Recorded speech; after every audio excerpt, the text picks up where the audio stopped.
Dal giorno dell'idea sono passati quasi 10 anni, da quello della posa della prima pietra 4, ovvero il doppio del previsto, ma ora finalmente per la viabilità tra Padova e i Colli Euganei sarà una rivoluzione. Il taglio del nastro ha aperto al traffico questa bretella che collega Curva Boston lungo la tangenziale sud alla strada dei Colli e precisamente a Feriole di Selvazzano, 5 km al posto dei 12 che si percorrevano fino ad oggi, attraversando e creando lunghe code a Tencarola. Soffocata da 33.000 veicoli al giorno, sono serviti 19 milioni di euro, quasi 4 dei quali per gli espropri dei terreni attraversati dalla strada.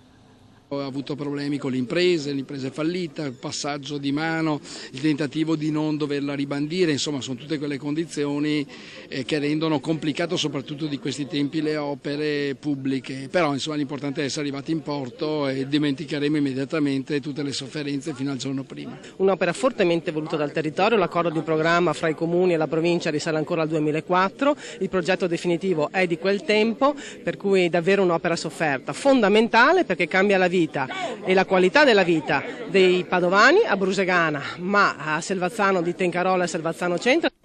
A essere soddisfatti sono soprattutto i residenti che guadagneranno una mezz'ora al giorno, mentre la Regione promette che l'altro tratto, quello che da Curva Boston porterà in direzione opposta a questa, Abano e Montegrotto, sarà completato entro dicembre. Ora l'anello delle tangenziali di Padova non ha più interruzioni. Avete chiesto scusa agli espropriati e avete chiesto scusa anche per il ritardo, insomma la gente ha apprezzato. Ma io penso che non c'è nulla da nascondere, male non fare, paura non avere. Le opere pubbliche sono una ferita nei territori, dobbiamo sempre rispettare chi cede i propri terreni per realizzare queste opere. Era ora. Che abbiamo dato a terra apposta per chi passa per da qua. Ci sarà meno traffico a Tencarola, qua andiamo subito via Curva Boston e via. Si sono spesi tanti soldi ma sono stati spesi bene. E qui a Maià.